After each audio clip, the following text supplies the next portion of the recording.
We will prove that there is no problem too large for government to solve and no concern too small for it to care about. Standing before you, I think of the words of Jawaharlal Nehru. A moment comes but rarely in history when we step out from the old to the new, when an age ends and when the soul of a nation long suppressed finds utterance. Tonight we have stepped out from the old into the new. So let us speak now with clarity and conviction that cannot be misunderstood about what this new age will deliver and for whom. This will be an age where New Yorkers expect from their leaders a bold vision of what we will achieve, rather than a list of excuses for what we are too timid to attempt.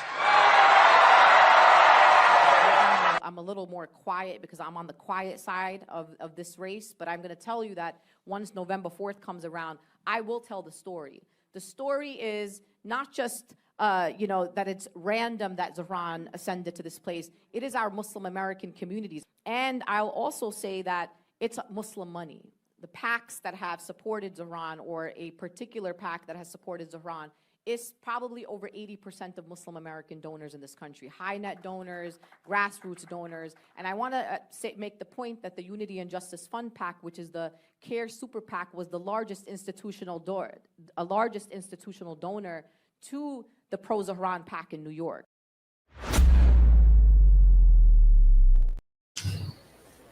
All right, as he said, as the words of Jawaharlal, that sounds American, right? No.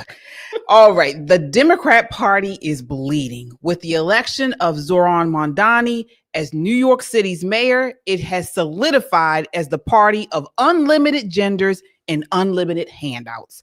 But yesterday, Democrats easily won governor's races in Virginia and New Jersey, and every close race in the Virginia legislature. What does it mean? We're going to dissect it all tonight. I'm KJ. This is Poppin' Politics. Let me introduce you to my co-hosts. Of course, we have Nicole Bennett. Hey, y'all. And Shelly E. All right, we've got a full show for you all tonight. So before we light this fire, tap that thumbs up and subscribe.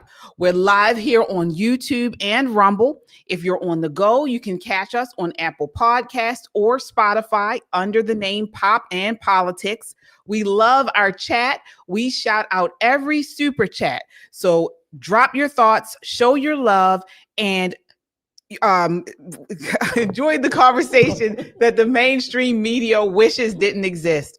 Folks, this is not just a podcast. This is a movement of God-fearing, truth-seeking, America-loving people that value freedom. Stand with us while we still have it, folks. We need you to stand with us while we still have the freedom.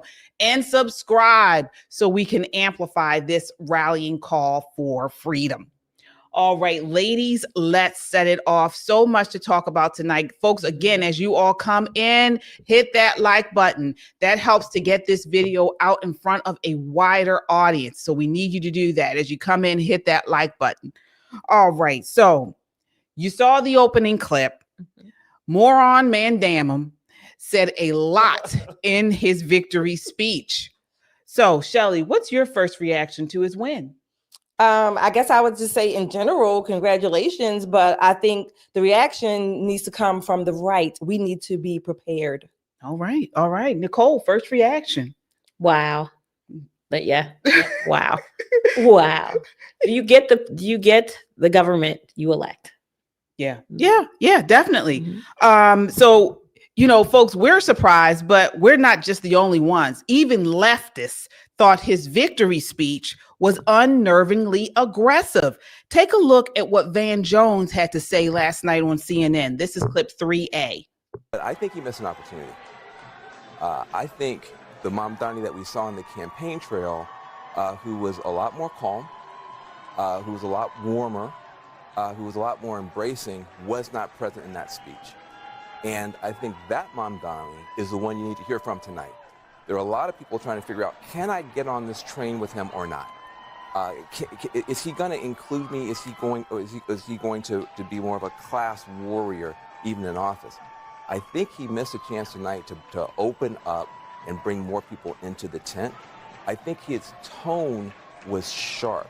I think he was using the microphone in a way that he was almost yelling.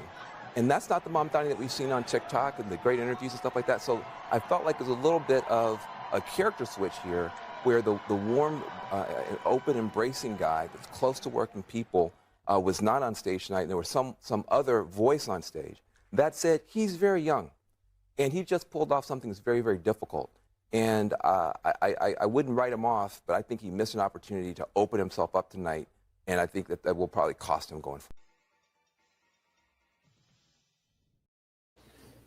Okay, so of course, he's just obliviously surprised. I'm not. Nicole, are you surprised? I'm not surprised in the least. What you saw is his real self, because now he doesn't have to fake it anymore. He's elected, right? So when the Muslim Brotherhood shows up and takes over Times Square 5 times a day to pray, don't be surprised. Don't be surprised when they come for your money, because they're going to come for his money. Make no mistake. Or maybe he'll move to Florida with everybody else. Yeah. Shelly, are you surprised like he was? No, I'm not at all. All bets are off now, so to speak, right? New Yorkers are in for, I think, a rude awakening. But again, I'm going to stress this pretty much tonight. We on the right, we need to be awakened, if you will, as well. Yeah, agree. Yeah, I certainly agree. So let's talk about the margins for the 3 races. So Zohran's win in New York City, he approximately 50.4% to 42%. So all of these, they pretty much won in a pretty good margin. Mikie Sherrill's win in New Jersey, 56%. Abigail Spanberger's in Virginia, 56%. In New Jersey, because what I want to ask you ladies, because a lot of people on the right are saying these races, these wins are due to something we did. But when you look at many of these races, these are pretty blue areas. New Jersey has 900,000 more registered Democrats than Republicans. The same goes to New York City, probably more. Mm-hmm. Nicole, what are your thoughts there? Yeah, so these are very blue places. And people always say, well, Virginia kind of floats back and forth. It doesn't float back and forth every 4 years. It's more like every 15 or 20 years. Mm-hmm. So there's a big difference. What we did do successfully is we gave them a run for the money they don't have. So all of the money that would have went into Kamala's coffers, because she's saber rattling like she's going to run again, they had to spend to make sure that they could defeat Winsome Earle-Sears, that they could defeat Jack Ciattarelli, especially him, because this is his second time running for the seat. He had momentum behind him. He had Democrat legislators behind him. And every time he gets, kind of chipping at the wall a little bit more, he's a fantastic candidate. He just lives in the wrong state. And living in our blue state, you know how that works. You can have a tremendous candidate, but that candidate is the wrong space. Right person, wrong space. Yeah. What are your thoughts there, Shelly? Of course, yes. We know these are all blue states, blue areas. Again, I don't want to sound like a broken record. I think what you said, Nicole, is correct. I agree with that. But I think we are fooling ourselves, short-sighting ourselves, if we don't look at this as a little bit more than just, these are blue states and they were going to go blue anyway. Look at why they went. Why do we have the first openly proud of it Democrat socialist mayor, right? Why do we have a new governor for Virginia who supported the attorney general, whatever his name is, Jay Jones, supported basically, I guess by omission, supported him literally saying he wanted to murder another candidate and the candidate's children and wife. These things are just deeper than just, these are mostly blue, or these are blue states anyway. I think there's a little bit more we need to step back and really dig into, at least again on the right. Yeah, I don't know. I disagree there. And I'll tell you why. Because, I do think one of the reasons why we've seen these predominantly blue areas go this way is because of the education system. So when you look at the exit polling in New York City, for example, most of the people that voted for Zohran were elite college educated people.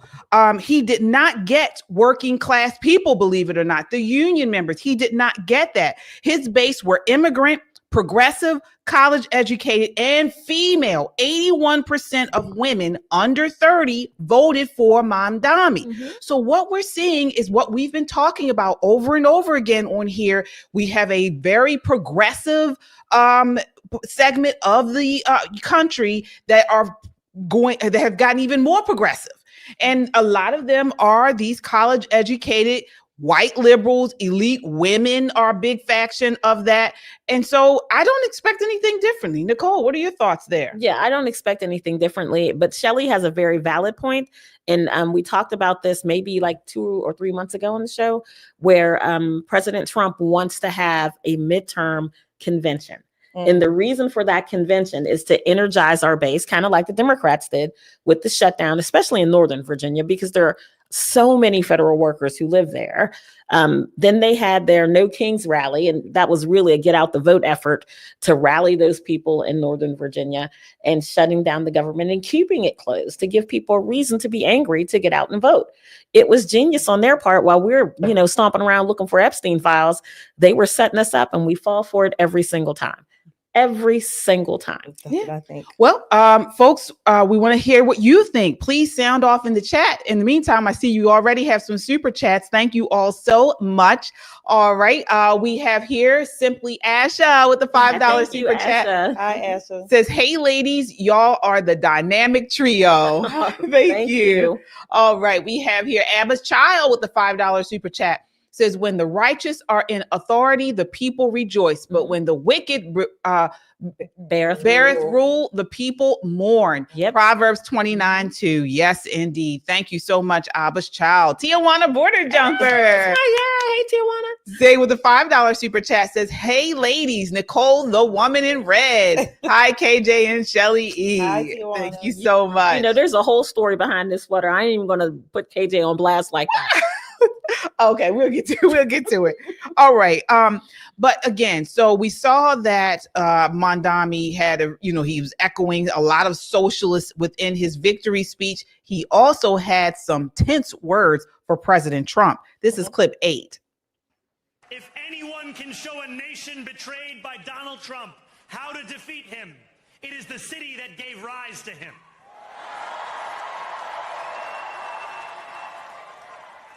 And if there is any way to terrify a despot, it is by dismantling the very conditions that allowed him to accumulate power.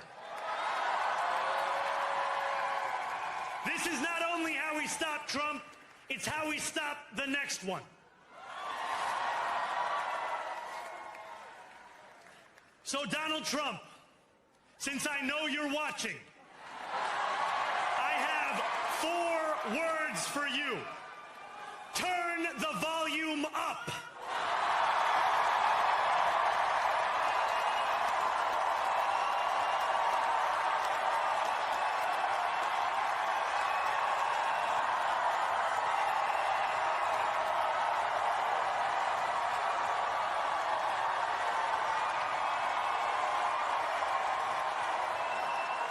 We will hold bad landlords to account because the Donald Trumps of our city have grown far too comfortable taking advantage of their tenants. All right. So is this a winning message for him coming after Trump? I mean, Trump's had some really important wins just in this short period of time that he's been in office. Of course, the flood of illegal immigration, that's over. He's locked lower taxes in place. And the Standard & Poor's 500 is up almost 20% this year. He has put a stake in the Biden administration's foolish efforts to decarbonize. He's pushed crucial cultural change on the far left, colleges and universities. We've seen him squash all that. I mean, foreign policy. He's defamed Iran, a step that has paved the way for a ceasefire between Israel and Hamas, and stood firm against Russia. And of course, he's done all of this in the face of a biased mainstream media. So what's the problem, Shelley? I mean, is it because he's sending troops into the cities? Is it because he's joking about a third term? Is that turning people off? What's the issue? The issue is that to everything you named, we totally agree. The problem is they don't. Mhm. They see the opposite of everything you just named, which is why we have a Mamdani, whatever his name is. But the main problems are, what was the word they used? Affordability. It's always the economics. And so that is the main thing. Of course, they don't like the immigration policies and all the other things you named. So it's the clear opposite of everything that we support. Yeah. Nicole, what are your thoughts there? So he is what the Democrats have been looking for politically. You know, you have Jasmine Crockett, Hakeem Jeffries out here dropping F-bombs, you know, J.B. Pritzker dropping F-bombs all over the place, trying to find the right mix of edgy and angry and righteous, and they've all missed the mark. And here is Zam Dammit, where he's hit it head on. The problem is, his name is Zam Dammit. If his name was Peter Smith, he would be the hottest thing in Democrat circles. He would be the poster boy for the next person who's going to be vice president, secretary of state. What's going to hold him back, you know, is his culture. Even on the left? Especially on the left, because let me tell you how much money they put in a right? They put almost $2 billion into her, and what did they get? They got, you know, Cardi B reading from a teleprompter, Oprah Winfrey, you know, $1 million just to have her show up, and Meg Thee Stallion twerking. That nobody wants to invest in a candidate that much money that's not going to bring the win. That's not why people make big donations. A $20 person, a $50, $100 person, sure. Win, lose, or draw, that's fine. But when we're talking about writing checks that are heavy, they expect results. She did not deliver. In fact, she damaged the brand. Well, and it could also be because this guy's a full-fledged communist. I mean, it's clearly in this speech, you can see it. Take a look here. This is clip 5. The sun may have set over our city this evening, but as Eugene Debs once said, I can see the dawn of a better day for humanity. For as long as we can remember, the working people of New York have been told by the wealthy and the well-connected that power does not belong in their hands.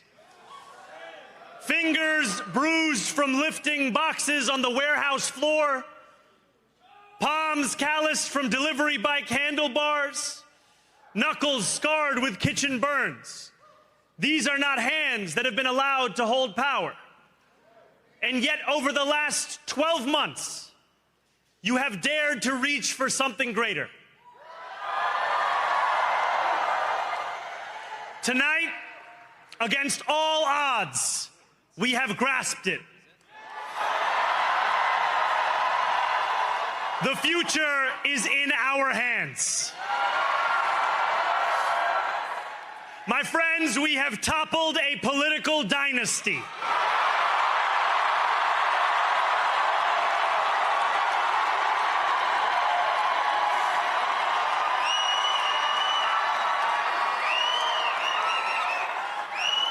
I wish Andrew Cuomo only the best in private life.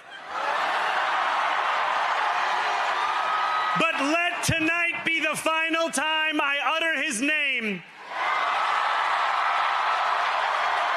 as we turn the page on a politics that abandons the many and answers only to the few.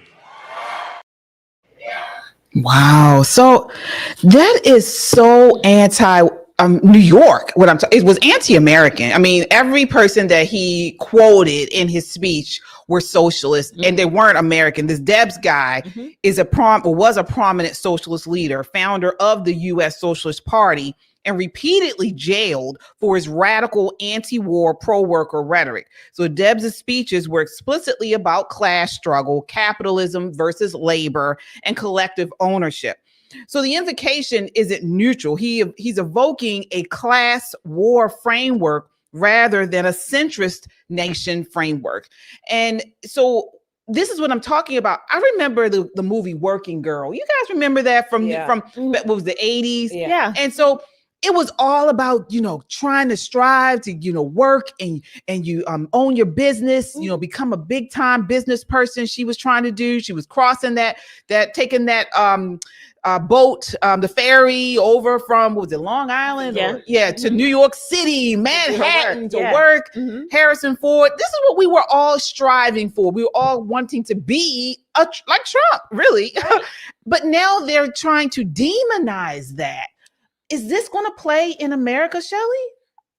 Absolutely. It's across the country. It's playing. Yes. It is playing. And again, these young people who voted for him, by and large, educated. But the problem is, or part of the problem is that they are the next generation of voters. Okay, these are the policies they want to enact, at least from the voting of voting him up in office. And not only that, the millennials, most of them are, I guess, the millennial range. They pretty much outnumber baby boomers now. So they are the biggest generation. Look at the impact they're going to have for worse, I think, particularly with this socialist, communist bent that they have. What they are saying, at least in part from my understanding, is we want to be able to afford the American dream. I mean, I don't get that. Yeah, I think it's economics. And you let me know what you think. To me, it's telling me that they want to be taken care of. So it's like, back in the day, again, I didn't come up from any type of wealth. I've been working since I was 14, very hard, but I never wanted to be taken care of. And so, but now from this younger generation, it seems to me that they want to be taken care of. They want government handouts. They believe that you need to have the government needs to take care of it all. As he said in his speech, he said, the government is here to take care of it all. And speaking of that, my mother has a boil on her ass that needs to be popped. Will the government take care of that? Yes, you show up to an emergency room. We got you. We got you. Well, he says he wants to take care of it all. But here's the thing. The irony in this whole thing is that these same people, who are pro-free everything, pro-socialism. They don't want to work. They expect the government to take care of them. 2 points. Number one, we didn't teach them any different. Exactly. We did not teach them any different. We allowed the progressives to breastfeed these children, these socialist dreams. And that's why we have this generation. And number two, we took away their food stamps and look what happened. Right back. So I'm just going to say, who's going to be the one to tell them? Right? Because if you're upset with the food stamps, imagine when he loses your housing. Right. Imagine when that rent control becomes no rent, right? Because the owner of the building doesn't have to rent it out. They can just let it sit empty. It's their damn building. But then this is what I'm saying, that his policy solutions, well, one, it's not even clear he's going to be able to bring those to fruition, just because of the New York. Most of the things he's saying he wants to get done are actually done on the state level. Right. But beyond that, it doesn't even make sense. I mean, many of the things that he's talking about, it's all about what the government doing for you. And that's what people don't want to, it's no more of the like bootstraps and work hard. And, people feel like they're owed something. Well, they do feel that. Yeah. I agree with you. They do feel that. All I'm saying is that from our side, that's not going to be the only argument to just shut them up. Mm-hmm. We have to be, when I say prepared, or I'm not even going to say reactive, proactive, and say, okay, this is why they're saying and saying these things. But to just say, oh, you just don't want to work, that's not going to solve the problem. Right. That's all I'm saying. Well, what's happening? I think we are saying that. I mean, again, what the message that I've seen from our side, for the most part, has been about, we're not going to give you everything. It's about, we want to make sure we have lower taxes. We want to make sure it's easier for you to own a home. We want to make sure that there's the economy is doing well. So you can go out and have the tools. I'll say there's an atmosphere available for you to do well, to thrive. That is the precursor to the American dream. Yes. Creating the opportunity. But people don't want that. I mean, they're saying they don't have it. Mindset. They're saying they're saying they don't have those opportunities, or they can't buy homes, or what, that's what they're saying. Right. They're Because saying, the left is telling them that, again, from restorative justice, you saw most of the people that voted for Zohran have been in New York City with just within the last 5 years. They're immigrants. He had a large immigrant. So they've come in getting government handouts, getting assistance. Absolutely. So this is the type of breeding that we're creating. So I don't know how we combat that. I mean, to me, it's just, you can, if you're telling people, look, I'm not going to give you anything, you got to work for it, and they're saying, I don't want to work for it, and this party is telling me they're going to give it to me, then what's the answer?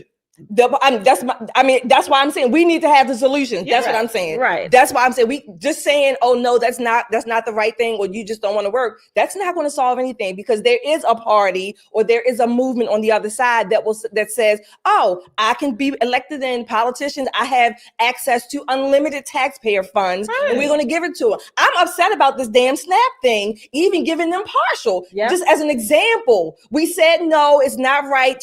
We're trying to, but now now we got to give them half of it or whatever. I mean, where it doesn't stop. It's like it's never enough. It never ends. Sometimes it feels, maybe it not just feels, it is. The beast is so big that it's not going to be smaller. It's not like Dr. Frankenstein's monster, right? Yeah, we let it out the bag already. Yeah, and it's lumbering around. But KJ, what's happening now is red states are getting redder as moneyed people, hardworking people move away from the freeloaders. So what happens when you have a state that has high debt? Really high debt. It won't work. Well, California, right? Let's just put that out there. Now, people, they always push back and says, well, California has, the economy of a small nation of its own. And my pushback is, so does Texas. Yeah. So does Texas. But two very differently managed places. One of these places are bleeding people, kind of like we are here in Maryland, bleeding people, right? And the other one's growing by leaps and bounds. Well, we want to ask you guys to sound off as well. Let's see here. We got Laura Mendez with a $10 super chat. Says, I'm an officer in NYC. Please pray for our law enforcement. Absolutely. Absolutely. That's another thing. We know that when he was running for the legislature, he was running on defunding the police. Yeah. So no telling what he's going to do there. We have Amanda with a $2 super chat. Says, these people don't realize he hates LGBT and women. They'll find out. Right, yeah. All right. Trucker Kiersey with a $20 super chat. Trucker. All right. Says, funny MAGA is called racist and divisive, but this guy named everyone but New Yorkers and Americans as his constituents. He surely did. He really did. He still doesn't have. But this is what they're about. They're about identity politics. And this is why I push back so hard against it. Because to me, when you go down that road, it always leads back to them, to this identity politics. We have Faith Penner with the $10 super sticker. We appreciate you. Thank you so much. Thank you, Faith. All right. So again, we're asking, what do the results from last night's elections mean for the Democrat Party, for the Republican Party, for the country, and midterms? Here's what Governor DeSantis had to say. This is clip 6. Take a look. First of all, Jack would have won 4 years ago, and he would have won tonight if you just take all the Republicans who've left New Jersey since I've been governor and moved to Florida. If they could have still voted in New Jersey, he would have won both of those races. Same thing with New York City, maybe not a Republican, but, Giuliani would not be able to win with this electorate the way it is now. Because what happens, Sean, is a leftist politician gets in, whether it's destroying a state like California, Illinois, New York, whether it's a city like New York City or Chicago. And the people that it tends to drive off are the center-right voters. And so when they leave, the resulting electorate is actually more liberal. That's how you go from Lori Lightfoot to Brandon Johnson in Chicago, which is digging the hole deeper. That's why you've gone from 8 years at de Blasio, now leapfrogging here 4, to have Mamdani, who's even going to be worse. And what we found in Florida is, first of all, we're not asking for anyone to move. I mean, people have talked about putting a tariff on people moving in at this point because so many have done so. And I know a lot of people in Florida would think that would be necessary. But here's just the truth. You look at all 49 other states since I've been governor and look at who's migrated to Florida. All 49, more Republicans have moved to Florida than Democrats. Vermont, New York, Illinois, you name it. And the result of that is not just migration, because we've had a lot of people shift within Florida. But when I got elected, we had 300,000 more registered Democrats in Florida. Today, we have 1.4 million more Republicans. Yep. Wow. Mm-hmm. Wow. 1.4 million more Republicans in Florida. So maybe this is what's going on. People are leaving these areas that have been blue, and they're moving and concentrating in areas that are red, Shelley. Yeah, many of them who move to red areas, some of them go to the red areas and they try to bring the blue that they left, right? They leave the blue states in disrepair. But they don't think about it. They never see the connection between the policies they supported that they're leaving for now. But then they want to go and then they slowly but surely want to change the red back to the blue. But he's saying no, in Florida, yeah. But keep in mind, don't get me wrong, Florida's red, but Florida has been purple. Some, a little contentious, if you will, not sure, because of all the migration that's going into Florida. So all I'm saying is that, like I said to you all last night, we can't take anything for granted. Right. Yeah, I mean, he's saying that they're concentrating there. He's saying that now they have more registered Republicans in these red states than they had it within the last 5 years. Oh, absolutely. So, why would you stay? Right. Why would you stay? Well, I mean, why would you stay in a place when you have the means to move exactly and be just as successful in a new place as the place that you've now ruined? Why would you stay? Right. I mean, there's no reason to stay. Right. Yeah. And now that was what he's saying. So again, I want to make sure we understand. Yes, we know that there is a phenomenon of leftists leaving blue states when they ruin it and moving to red states. But that commentary that he was making is saying within the last Republicans are leaving these blue states and moving to red states. So we're getting sort of like a split in the country, and each political party is concentrating in different areas. Yep. But so, I mean, that's one reasoning behind what's going on. Another is this one, image one of this is Rob Smith. He is a Republican. I actually believe he lives in Florida now. And he's saying Republicans just lost New Jersey, Virginia, and New York City.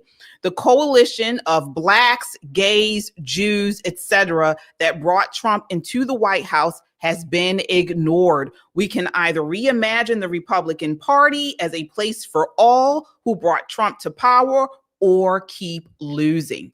So, Nicole, do you think what he's saying is correct? No, and let me tell you why. What he's suggesting is that the Republican Party behave like the Democrat Party, where everybody has a silo and everybody gets to be pretty, and it's your turn. No, it's this guy's turn. We are the party of adults. No one is going to hold your hand. No one's going to chew your food, spit it into your mouth, and burp you like a baby. We need you to stand up and be a grown-ass man and stand up for what you believe in. It's easy enough to talk trash online. Oh, we lost this, we lost this. We did not lose in blue states. We gave them a run for their money. They literally had to find money to fund these candidates. And when they do that, they take money from other races.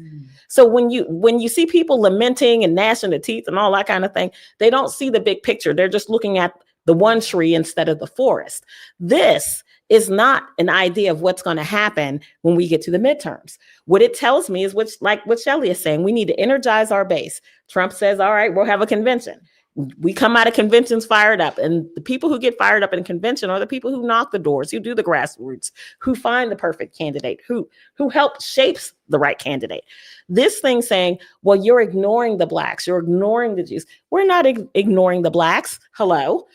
We're not ignoring the Jews. Kinda. We're not ignoring any of these people. But if you're waiting for us to put a spotlight on you and say, well, you're pretty and we like you very much, don't hold your breath. It's going to turn out poorly. We are not the party of identity politics, and we're not going to start being that party. Amen. Amen. And speaking of coalitions, did his win have something to do with mass migration?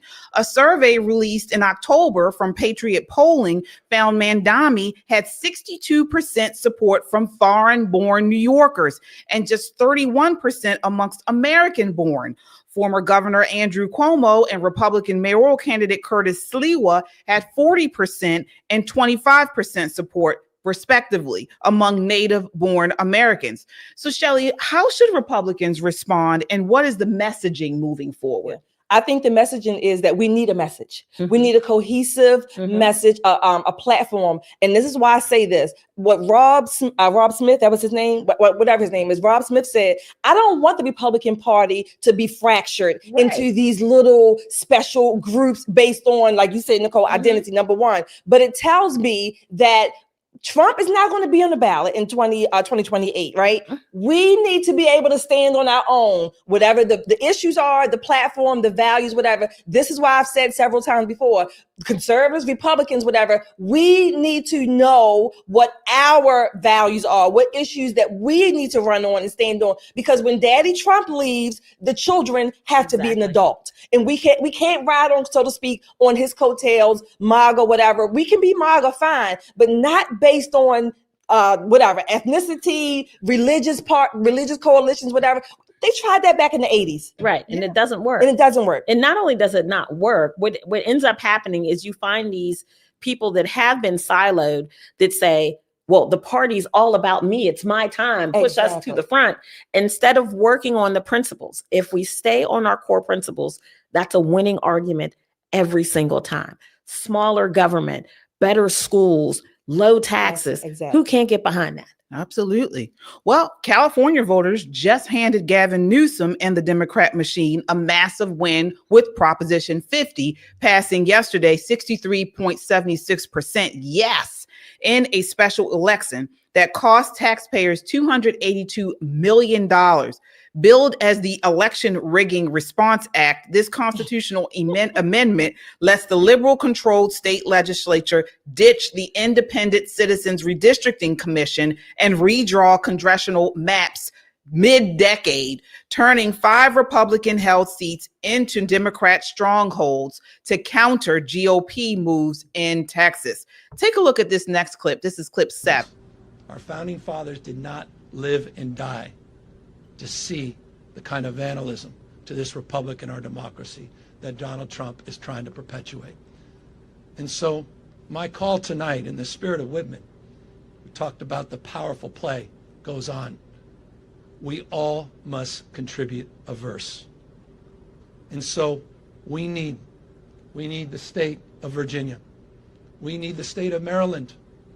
We need our friends in New York and Illinois and Colorado. We need to see other states with their remarkable leaders that have been doing remarkable things meet this moment head on as well, to recognize what we're up against in 2026. Wow. So he's calling now for these other blue states to do the same. The California GOP is already prepping lawsuits over 14th and 15th Amendment violations. And folks like Arnold Schwarzenegger, Kevin McCarthy are calling it an attack on fair elections. Shelley, what do you think about this passing? I think it's passed in California. I think it will happen in California. Unfortunately, I think other blue states will also follow suit. Here in Maryland, of course, Governor Big Ass Moore, what you call him, High Ass Moore, has now he put together a commission because our Maryland Senate and Democrat delegates, they don't want to just make the changes or don't want to, have a special election, a special session to make the changes. But I think other states, blue areas will follow suit. And I don't know why, because they're going to be mostly blue. I mean, what difference? Yeah, Nicole, is this a big deal? No. This is much to do about nothing. This is Newsom making sure that he stays at the top of the news cycle. It's getting his voice and his thoughts out to people well beyond the West Coast, right? He wants to run for president, so he has to raise his name ID.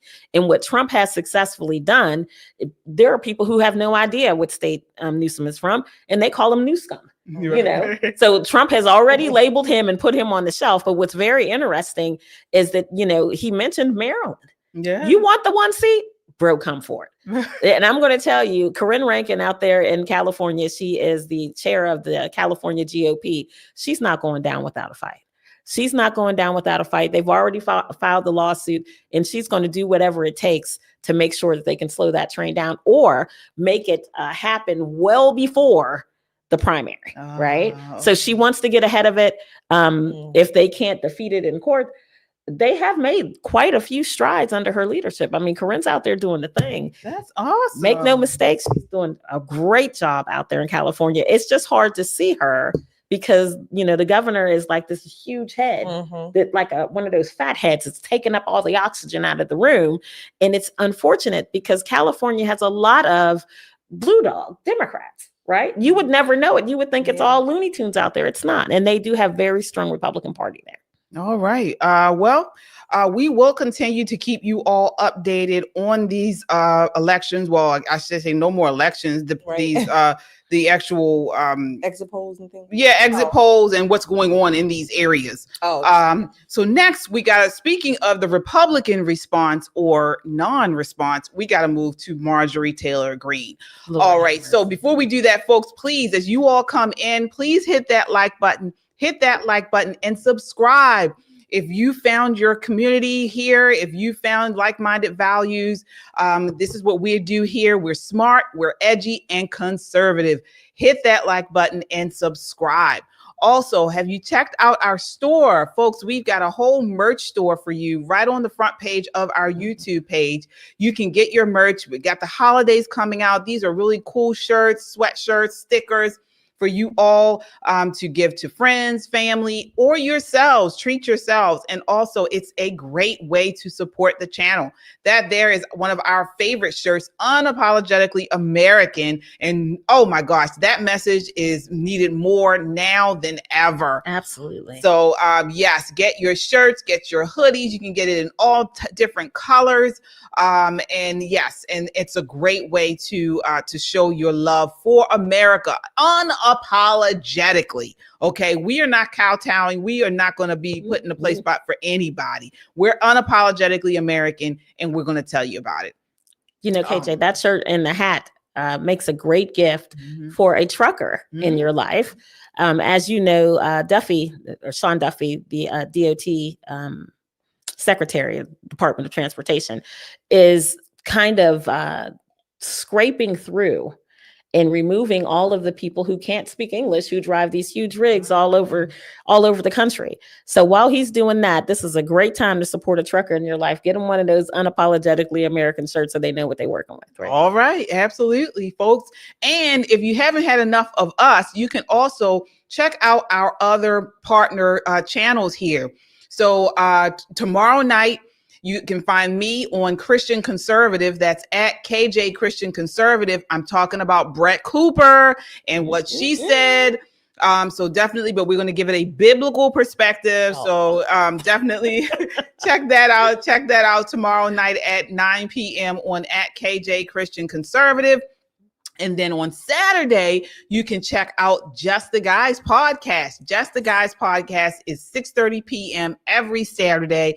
They provide you a male perspective on these issues and also from a conservative point of view. That's at Just the Guys podcast every Saturday at 6:30 p.m.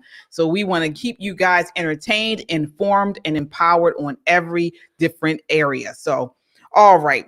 So now let's get to Marjorie Taylor Greene. So she was on The View actually on election day. She was on The View, which was yesterday. And she didn't really help any of the races. I didn't hear her talk about much of it, but hold on to your MAGA hats. Marjorie Taylor Greene crashed The View yesterday and turned the liberal Lion's Den into a shocking kumbaya session that left Whoopi and the crew stunned to silence. Okay. She ditched the expected brawl for praise on their civility, called for women of maturity, and slammed Republicans throughout the discussion. Take a look. You guys decide. This is clip 2. I can to work hard to save Maybe you this should become country. a Democrat, Marjorie. No, I'm not a Democrat. You want to know something?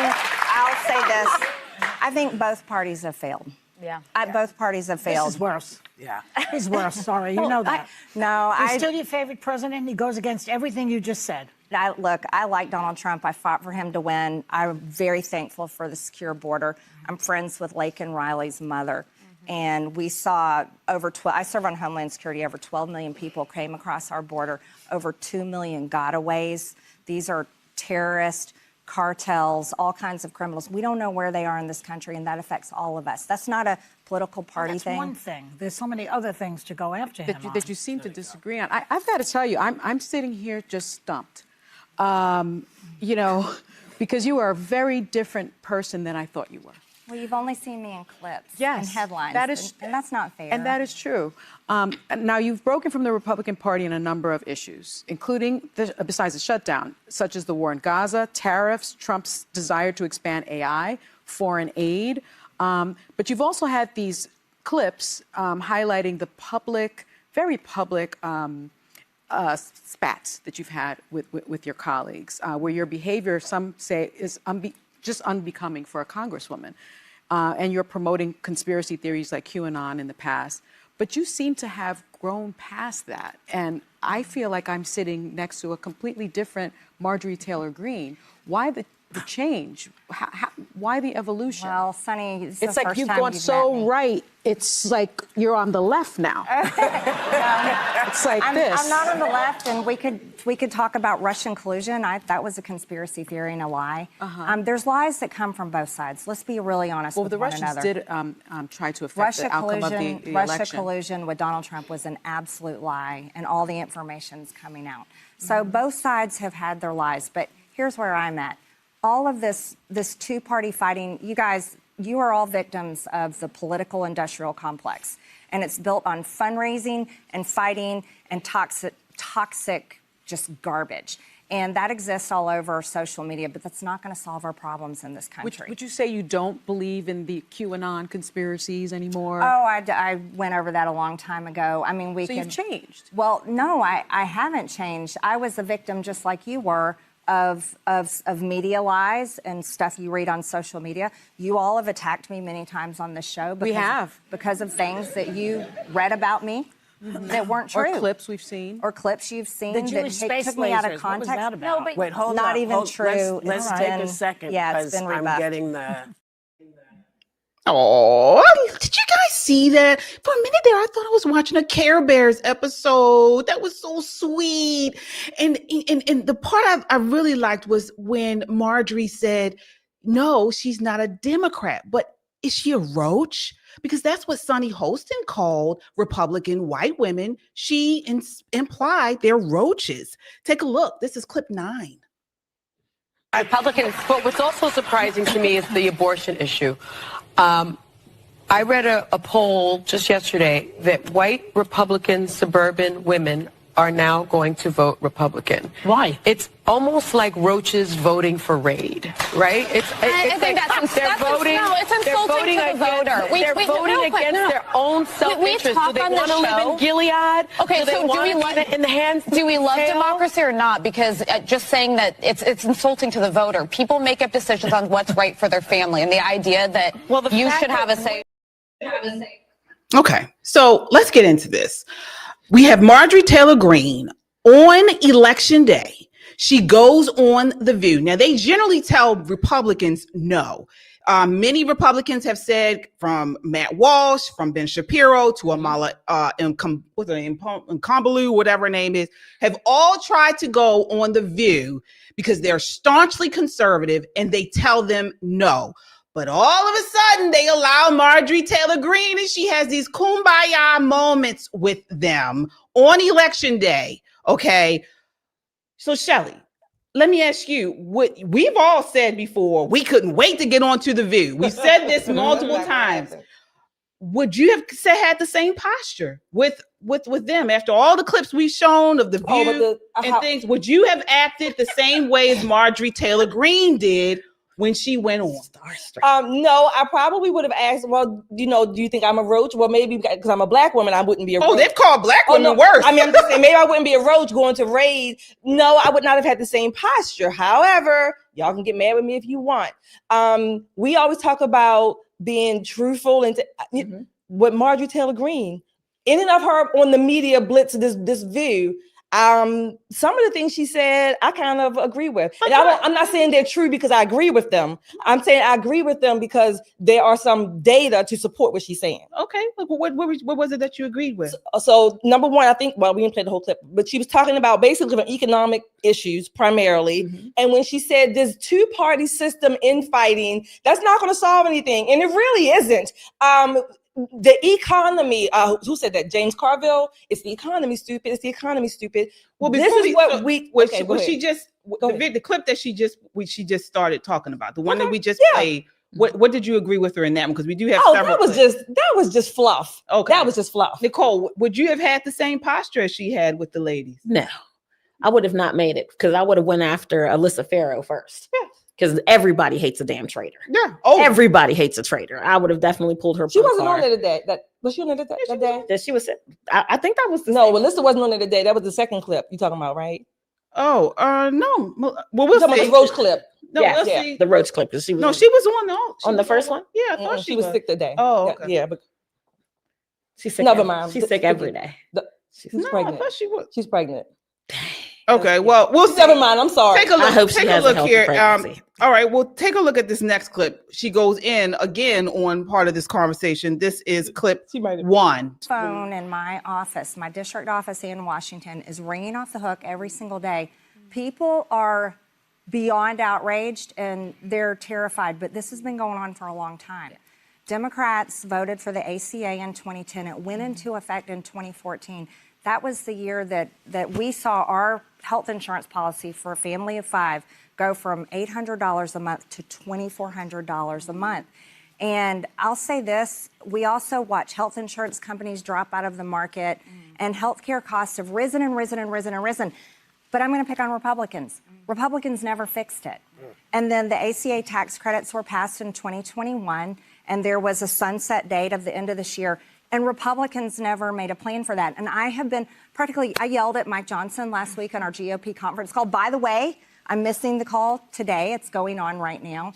And I hope that Mike Johnson is finally giving a single health care policy because the country deserves it and it shouldn't be a secret. And I shouldn't have to go into a skiff to go find our Republican health insurance plan. Maybe Honestly, there is no plan. You know what? You want to know something? That, I believe, is the truth. There's a lot of ideas, there's a lot of bills, but there's no consensus. And I think that's a failure. I do. Well, I want to talk about MAGA voters who believed that the president made promises like lowering grocery prices on day one. Right now, grocery prices, inflation is up, soybean and cattle farmers are on the verge of bankruptcy. Millions have lost their food stamps and are about to lose their health care, while we're watching $40 billion to bail out Argentina. What is going on? I don't know. I am so America first. I feel like I live it and breathe it. And that's my district, and that's what people want. They are so tired of their hard-earned tax dollars being sent overseas to foreign wars and foreign aid and foreign causes, while life in America just becomes more and more unaffordable. We want this money invested at home for our infrastructure, for programs, for our people, and most importantly, for my children's generation and their children and their children and generations to come. And I have to say, that's what I've campaigned on the entire time. Everybody's like, Marjorie Taylor Greene has changed. And I'm like, oh no, nothing has changed about me. I am staying absolutely 100% true to the people that voted for me and true to my district. And I am so angry when I drive around my district to all these beautiful little... Whoo, folks, I am so upset. I am so upset by this interview, and I'm trying to keep my cool because first of all, I want to say this. If it's the truth, I say go for it. I'm always looking for the truth. But for her to go on here on election day and agree with the disgusting Sonny Hostin, who is called all kinds of names on the right. She called us all kinds of names and not push back on most of anything that was said. This woman needs to be primary. She needs to be primary. Nicole, what are your thoughts on what she said? First of all, is she being truthful about these ACA premiums and the economy? I mean, you tell me. So she's incredibly wealthy.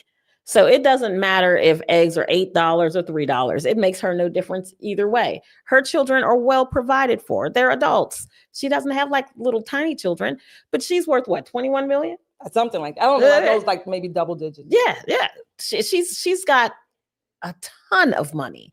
So, miss me with this, poor old me working Joe bullshit. And let's hear this. She wants to run for a higher seat.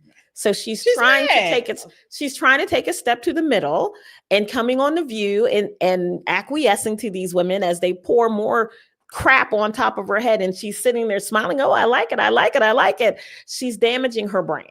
The district that she comes from is staunchly Republican. We're talking Newt Gingrich Republican. She's hurting herself here. Maybe she's got her eye on another district that has a bigger purple piece. Governor. But Nicole, what I'm upset about, we got too much at risk. Of course we have too much at risk. And so her and Tucker Carlson are telling us we can't push back at them for being anti-Semitic because we're supposed to push back at the left. We're not supposed to do any infighting. And then she goes on to The View of all places and trashes Republicans for most of her time. Yeah. I don't like that. I really don't. And not only did she trash them, she lied. She lied. And let me tell you why. Okay. Let's talk about healthcare premiums in the ACA. So Republicans have clawed at repealing or fixing the Affordable Care Act over 60 times through symbolic votes and real bills. But the Dems have played dirty defense with vetoes, filibusters, and unified lockstep no's to keep their government takeover alive. So you want to know when? Let's go through it. 2011 to 2016, the GOP-controlled House passed repeal after repeal. The 2015 Restoring America's Healthcare Freedom Reconciliation Act that sailed 240 to 189, but Obama vetoed it. Then the Democrat Senate stonewalled it, costing us billions in wasted premiums while premiums skyrocketed to 105% nationwide. Fast forward to 2017, when we finally had Trump and a full Congress control. The American Health Care Act passed the House 217 to 213, but Senate Democrats hid behind the filibuster rule, needing 60 votes we didn't have. And even with reconciliation, 3 rhino defections tanked the skinny repeal. 49 to 51. Remember McCain's infamous thumbs down after Dems whipped up hysteria over millions losing coverage. Now, since then, Democrats snatched the House in 2018, blocking any fixes. So we had Biden's 2021 through 2023 Democrat trifecta supercharged the ACA subsidies to buy votes. We've talked about this time and time again on here, exploding the deficit by $280 billion while hiding premium hikes. She didn't say any of that. No, she did not. She didn't say one thing of that. She let Sonny Hostin sit there and trash Republicans. Now, I know Republicans are not perfect. I'm not saying that, but at least be honest. Be honest and talk about what you're there for. You're trying to get a Senate seat. You're trying to move to the middle. You don't give a damn about conservatives. And listen, we have too much on the line for people like her. That's just, I mean, that's my opinion. What are your thoughts, Shelley? Okay. Right. I mean, like, what do you want me to say? Right. I mean, what do you want me to What's say? left? No, What's left? Basically, I'm talking about, again, the economy. That's what I've been saying all night and, over the last couple of weeks. We have offered several plans that were, voted down, not passed, whatever the case may be. However, all I'm saying is that we need to focus on the economics. The healthcare has risen, wages have slightly outpaced inflation, but there is, this is an Axios article or poll, basically talking about Americans. We're talking about the American dream, that the American dream achievement idea is low among Americans in general, which means that there is still a disconnect. We need to have the economic discussions, taxes, healthcare, food costs, consumer prices. This is what we need to do. And right now, we're not doing that. And all I'm saying is we don't have time to just sit back and just keep bickering over bullshit. Exactly. I'm not saying those things are not important. I'm not saying they don't have a time and a place, but we don't have time. Midterms are less than a year, or give or take a year away. That's it. Trump has just been, he hasn't even been in office for a year. Has he been in office for a year yet? Yeah. Okay. No. Okay. I mean, what do we January want? 20. What do we want, folks? Okay. What you're saying, those are things parents are supposed to teach their children. Now, we do have we're on an uphill battle because we're fighting against the education system, which they are overstepping and indoctrinating many children, many young adults into just lies. But when we're talking about the economy, now you can take this for face value if you want. Here they are talking about how the economy fares today versus when it was under President Biden. This is clip 3. Yes. They hate her. Comes in all genders. They hate her. Yes. Yep. All right, wrong clip. I'm sorry, clip 10. I like what the Economist said. They said the goal of affordability from Mamdani is worthy, but not his methods. His methods, as I just laid out, do not work. But Donald Trump's methods do work on this issue. Donald Trump gave Joe Biden, this is a fact, 1.4% inflation. You had Joe Biden that drove that up to 9.1%. Hand you 1.4, drive it up to 9.1. Donald Trump is successful 9 months in at bringing down prices. A dozen eggs, the price has dropped 79%. National average of gasoline dropped $3 per gallon in the first week of November. He beat market expectations in September with the inflation rate at 2.5%. Remember, it used to be at 9.1. Inflation adjusted private sector wages increased by over 1,000. 30-year fixed mortgages, the nation was 6.7 at the end of October, 12% lower than when he took office. Donald Trump's policies are working. Last night, blue politicians won in blue cities. Do we need to get the messaging right heading into the midterms? Yes. But Donald Trump's methods, again, are working. Joe Biden's took us to 9.1% inflation. I've got the data, I've got the facts, and President Trump, I guarantee you, is going to share those facts in about 51 minutes. Your takeaway. All right. All right. Why didn't Marjorie Taylor Greene say any of that? She had a huge platform to reach leftists and maybe some people in the middle that watch The View, and she used it to trash Republicans the majority of the time, and Donald Trump. But she used it to try to get closer and closer to the seat that she wants. Okay. But I'm just going to say, the next time Fox wants somebody to drop some receipts, they should call you. So you can take that hot fish grease right on over to Fox, take it right down to Bethesda and do your thing, girlfriend. All right. Folks, we got a super chat here. Thank you all so much. We appreciate you. All right, we have here Kung Fu CJ with the $5 super chat. Says they had the perfect October surprise. The shutdown played into their hands. The uneducated only see the GOP control all 3 branches. Exactly. That's true. That's very true. I mean, goodness gracious, what can you do about people who just are too dumb to understand what's going on? You know, and I've seen people on my social media talk about this shutdown, and they are, some on the left are blaming the Republicans. But I mean, when you just do simple research, you realize this is not the case. You can't argue with emotionalism, right? Because people pick their emotions. You pick salty, hey, that's what you got. When you say something and it's factual and you have the receipts for it and a person chooses not to listen, you no longer are under any obligation to communicate effectively with somebody who's in their feelings. You cannot do that. You cannot do that. Well, speaking of that, here is Marjorie Taylor Greene with her besties on The View talking about President Trump's foreign policy. This is clip 10. Take a look. Yes. They hate her. Comes in all genders. They hate her.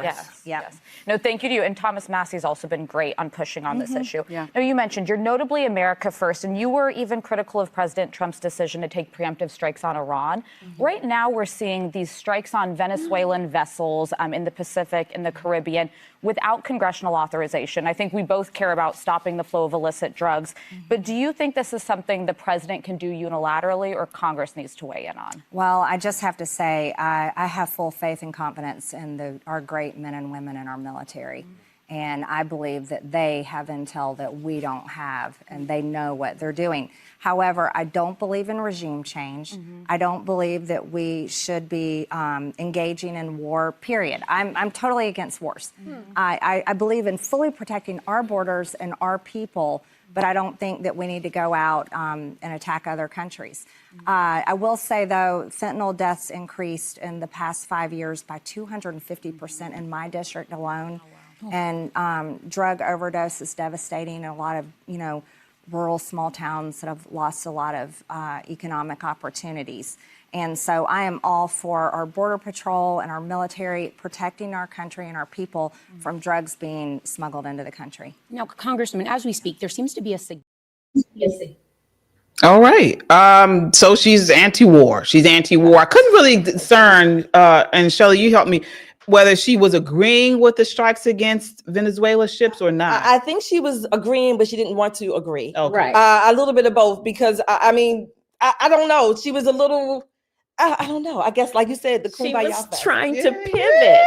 This is She was sickening. trying That's so sickening. hard to pivot. She was doing her best. I don't know. Now, what I don't understand is why she's acting that way, even on The View. Because even in other interviews, she's a little bit more feisty, a little bit more animated, if you will. So I don't even know why more she. sure, more confident. Yeah, I don't and know here why she's she acting that is way on The View being demure, right? Here's the thing. She needs that voting bloc. She needs those blue dog Democrats, those independents, unaffiliated voters, and they're never going to vote for the same Marjorie Taylor Greene that got into it with Jasmine Crockett with the eyelashes. Right. She's never going to get their vote.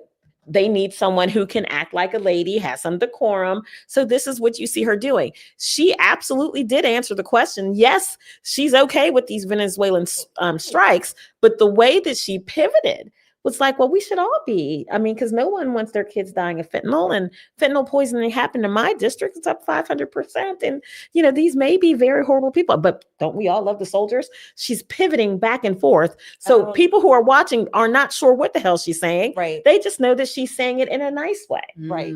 Exactly. Yeah, I mean, I guess she wants to be like Trinidad and Tobago. I mean, they have a very, very small military. They are not a fighting island. And so, if they're getting their butts kicked by Venezuela right now. I know I have people, family and friends in Trinidad and Tobago, and all they talk about is how these Venezuelans are coming over there. They are causing Wreaking all havoc. types of crime, killing, and it's terrible killings. Well, hell, they do that here. So what does the rest of the world think is going to happen? Yeah. If you can come to, as they call us, the Great Satan, if you can come here and wreak havoc, the rest of the world doesn't stand a chance. So, I mean, what do you think about her anti-war posture? I think if there was a war, she'd drop the first bomb. Oh. However, she has to be demure. She can't say that on The View. She'd lose the voters' interest. But you know what? People are not really anti-war. They're only anti-war until their family or they themselves are attacked. Then it's like all bets are off the damn table. That's a bunch of bullshit. Nobody is truly anti-war. It just doesn't even make sense. It does not even make sense from a human perspective. Somebody's bombing you, attacking you. What are you just going to do? Just stand there? That's what Tucker Carlson said. She and Tucker Carlson talked about it, how they don't believe in these wars. Wow. They're anti-war. They're pacifists pretty much. Can I tell you, it's easy to be a pacifist when you're sitting behind a locked gate with private security and all the money that anyone could ever imagine. It's absolutely easy to do that. But here's the real truth of this thing. They are a pimple on the ass of the conservative movement, not Westmore, the conservative movement. But the more that we continue to focus on them, it takes our focus off of the things that we should be doing now domestically, culture-wise. America, if we didn't learn anything from last night's election processes, what we do know is, one, we have to have national voter ID. People in New York City are saying Zamdammit was on the ballot twice and there was illegals voting and all this other stuff. We have to lock down our elections in a way that makes it fair for everybody to participate and gives each American their rightful voice. Right. And number two, here's the thing. Marjorie Taylor Greene and Tucker Carlson have made their money already. Right. Win, lose, or draw, they're going to live a happy life. The rest of us is out here getting, and that's the point I'm trying to make. Right. The rest of us is out here fighting for it. Yeah, but they have huge platforms. I mean, Of course they have a huge platform. So I mean, are we supposed to push back against what they're saying, or do we stay silent because we don't want to make any ripples within the conservative movement? Listen, I think we punch them in the throat one good time, and then we move on. Okay. Where we lose as conservatives is we start to obsess about something. Right. We get all Candace Owens on that ass. And when we're looking at their grandma across the street against the red light, we don't need that kind of reaction to that. We need to say, okay, he's abhorrent, and move forward and push forward. It's the pushing forward part that's hard for us because we'd rather spend all of our time ripping these people to shreds and say, look, we did a great thing. In the meantime, the country has, they don't know what a woman is, and men are dressed up like women breaking into locker rooms. I mean, it's all kind of hell that's unleashed. Like Shelley always says, when there's a gap in or a vacuum, and something's going to fill it. Something's going to fill it. Something's going to fill it. I agree. I mean, I guess I get upset because we have people like them who, focus on all of this craziness, like the anti-Semitism, like she's talking about the, bad mouthing Trump and things because of the wars. And then that becomes a huge issue. I mean, people are looking at that and they're going along with that. And so, I feel like I have to respond to that or push back against it because it's because they're saying this from large platforms on the conservative side. Yes, but push back. I'm all for pushing back. Again, push back. I don't push back. All I'm saying is that for our side, we still don't have a plan. I know you said President Trump. You're gonna take it however you take it. I love President Trump. I'm not anti-Trump. President Trump has been in office almost a year now, right?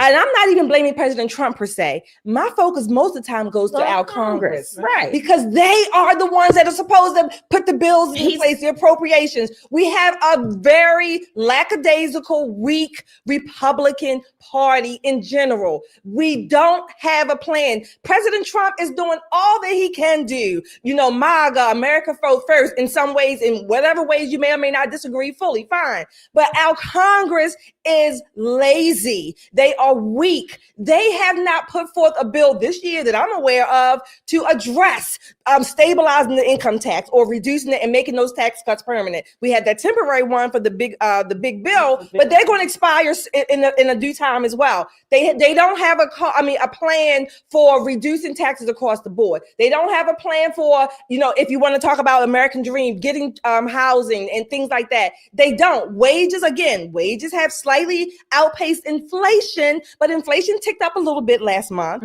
But people still are worried, healthcare. Where are the plans? That's all I'm saying. Well, listen, I agree with you 100%, Shelley, but here's where we differ. Congress does have a plan. These congressmen and women have a plan, and their plan is to get reelected, right? So when you get elected, that's when the work starts. Right. So of course you have your constituents and people that you want to listen to and provide things for, but the fundraising starts day one. Your reelection campaign starts the next day. When did American people ever get the real focus? Well, listen, this is what I'm telling you. Until we change the way that happens. Okay. And then I'm not gonna talk about Speaker Johnson. I've already said my piece. Y'all know where I am with this man. But we need leadership to step up. Marjorie Taylor Greene just told the entire nation that she missed the caucus meeting because she was on The View. Now you guys know I've been a chairman before. You guys have been chairman before. If somebody says, "Hey, I missed our big meeting," and the party shut down, and we're trying to get things together. I missed the big meeting because I wanted to go on a show. Girl, right, you're right. Somebody find Barry Donadio to peel me off the ceiling because I'm telling you, it would have been a massacre. You have to get your head in the game, and this is what I mean. Her focus is not on the American people. It's not on her constituents. It's not on solving problems. She talked about Republicans like she wasn't one of them.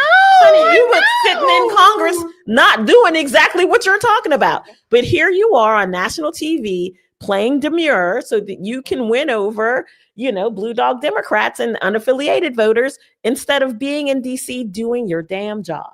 Well, we have some super chatters here, folks. Thank you all so much. Let's see here.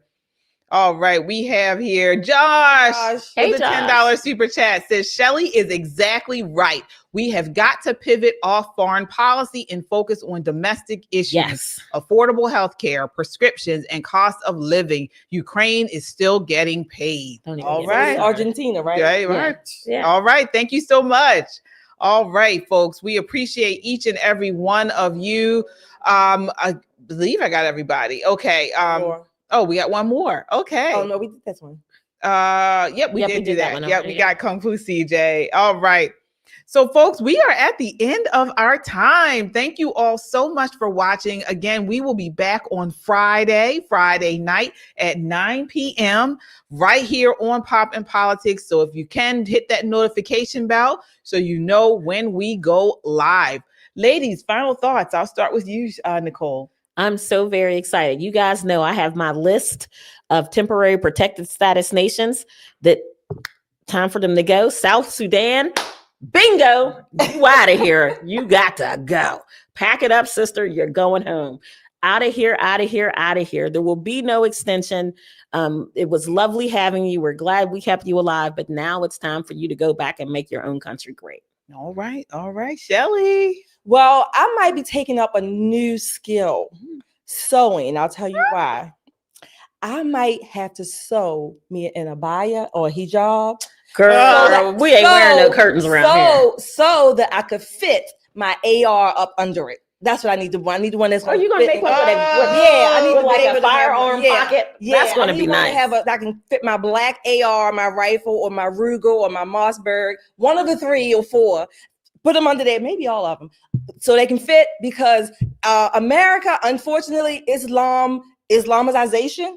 That's it. Right. Mm-hmm. It's here. It's here. It's here. It hasn't. It's not widespread, but it's here, and I want to be prepared. The Zamdammit from the Midwest. I forget what this guy's name was. Oh yeah, he lost. He lost.